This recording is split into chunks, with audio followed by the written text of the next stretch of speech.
Hello, everyone.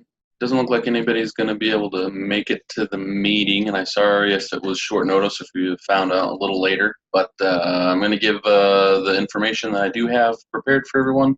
Hopefully that clears up everybody's questions about calculating gear ratios here. And if you do have any other questions, please email me for further information. We'll go ahead and get started here on this PowerPoint.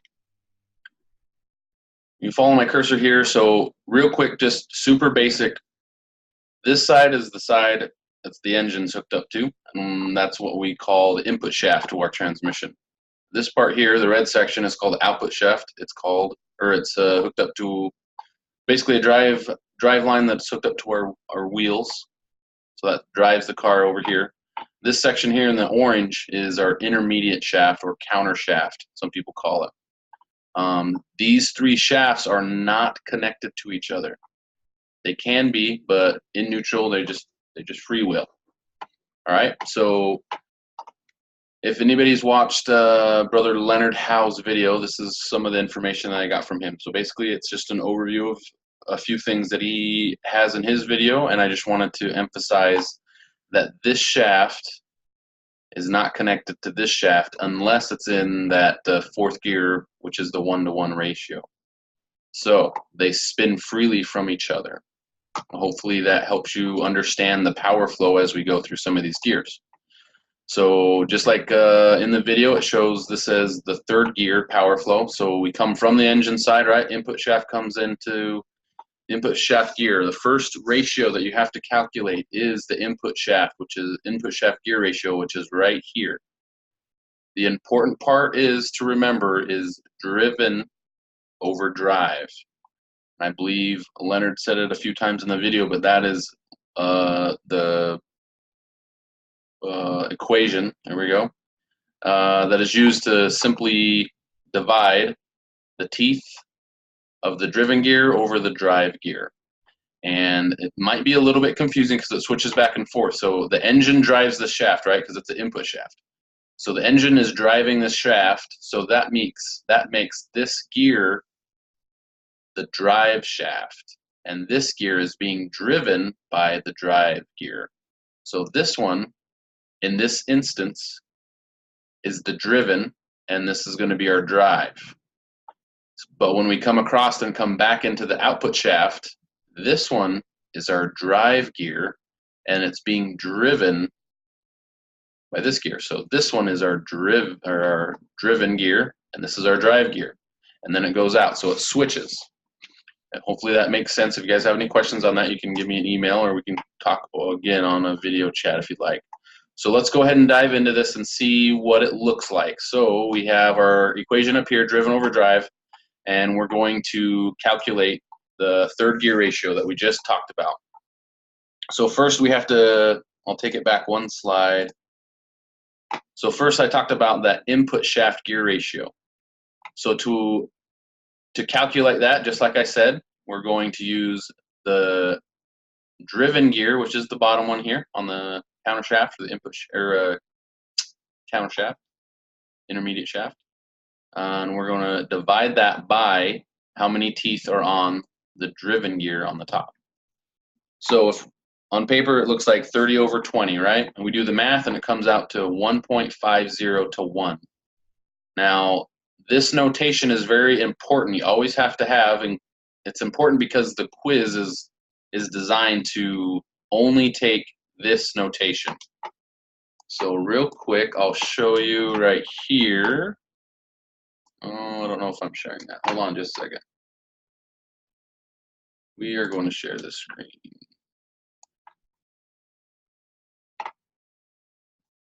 Maybe. Give me just a second, having a little technical difficulties here. Not sure if anybody can see that anymore. Anyways, if you can see it, hopefully it's good. You must use the notation of a number, point, two more numbers, and then a colon and another number. So that looks like this. If you have a calculated answer and your answer happens to be or 0.8034, that's not in the correct notation, and you also have to round to the nearest hundredth. Hopefully everybody knows how to round. I'm assuming they do. If you don't, you can give me a call or an email.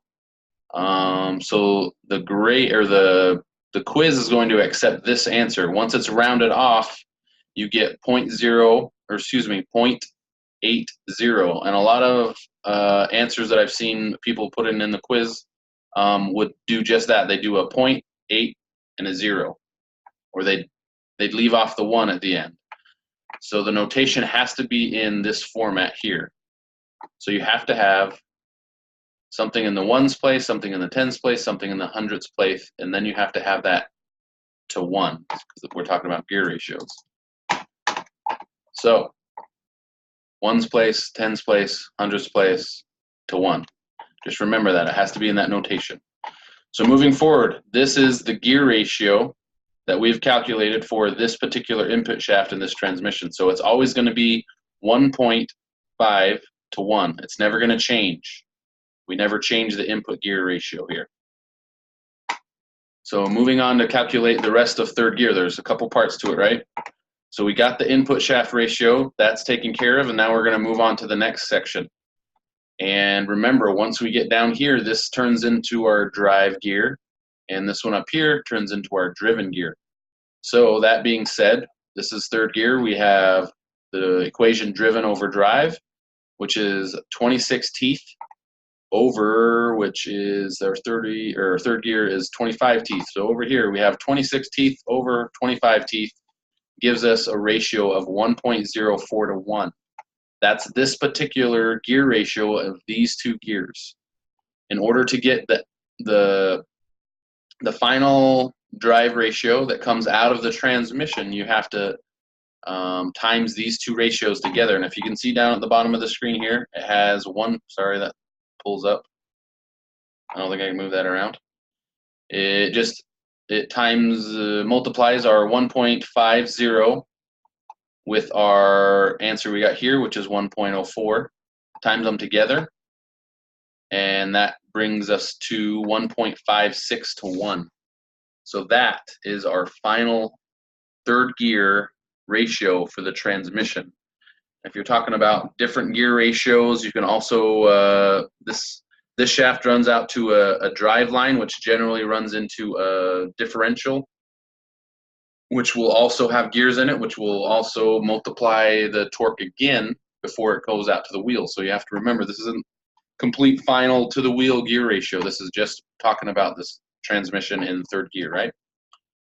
So moving on, we have the direct drive, and this one's also a little bit tricky, but sometimes even easier, because if you remember, if it is direct drive, the synchro here connects the input shaft and the output shaft, and this is the time where it is actually turning. Every time the engine turns over, this output shaft turns over. So it's a 1-to-1 ratio. So it's pretty simple. There's no math in there. You just got to remember when it is in a 1-to-1 ratio, which in this transmission, in this case, it's fourth gear. Some other transmission, sometimes it's fifth gear or third gear or different gears like that. Depending on how many overdrive gears you have in there, they'll place it different places. Anyway, so that one's pretty simple. If you can just remember when it's in fourth gear, that 1-to-1, these two shafts turn the same ratio, which is a 1-to-1, which will be in this notation down here. Moving on to fifth gear power flow.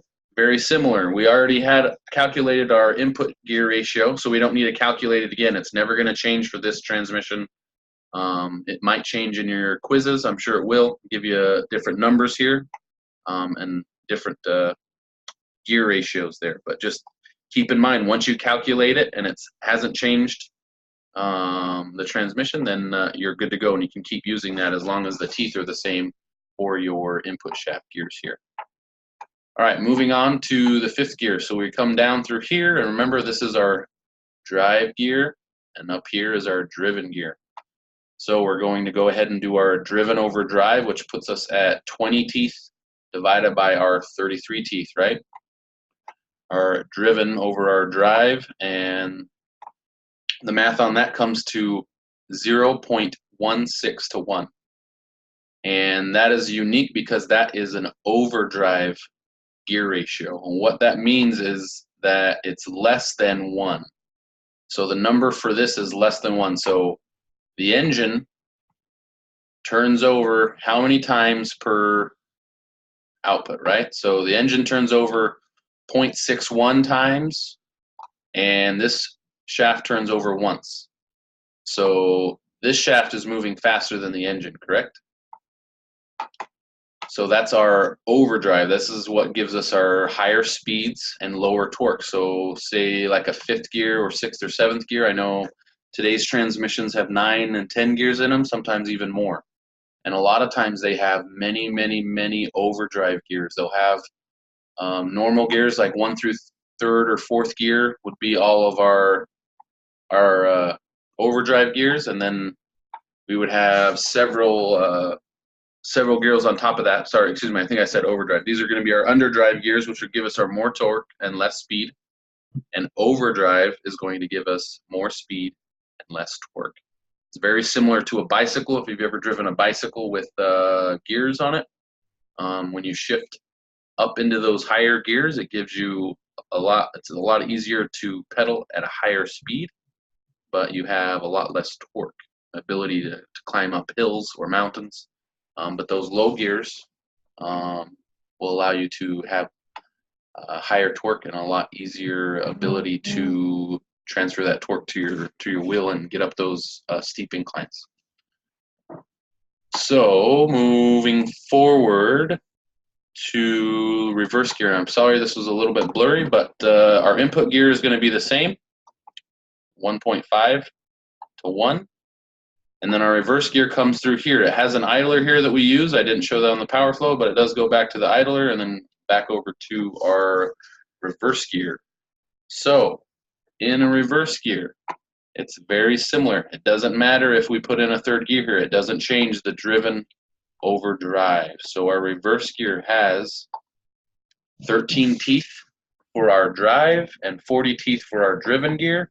So it's going to be 40 divided by 13, which gives us a 13.08 to 1 ratio. That allows us to go in reverse, back up trailers, etc., etc. It's a low gear. The higher the numbers get, the lower the gear is, and the lower the numbers get, or the farther it gets from 1 or less than 1, the higher the gear ratios are. Moving on, I think that's actually the end of the slide. That should be just about everything everybody needs to know to be able to calculate the gear ratios. I did list a few hints inside one of the announcements I had for the gear ratio quiz announcements and tips. Anybody has continued to have troubles, take a look at the gear ratio quiz tips. Everything should be in there. The biggest key is to remember which gear is your drive gear, which gear is your driven gear, and then remember that they switch when you go back to the output shaft. Also remember this equation because it's going to be how you figure everything else out. Driven over drive, and remember they switch, and everybody should be good as long as they use that correct notation. And hopefully everybody saw on my screen. I haven't done this very much with the videos, but I'd love to help out. Let me know if this is helpful for anyone, and I can do more videos like this or explain different topics. That should be everything for me. Appreciate your help. See you out there.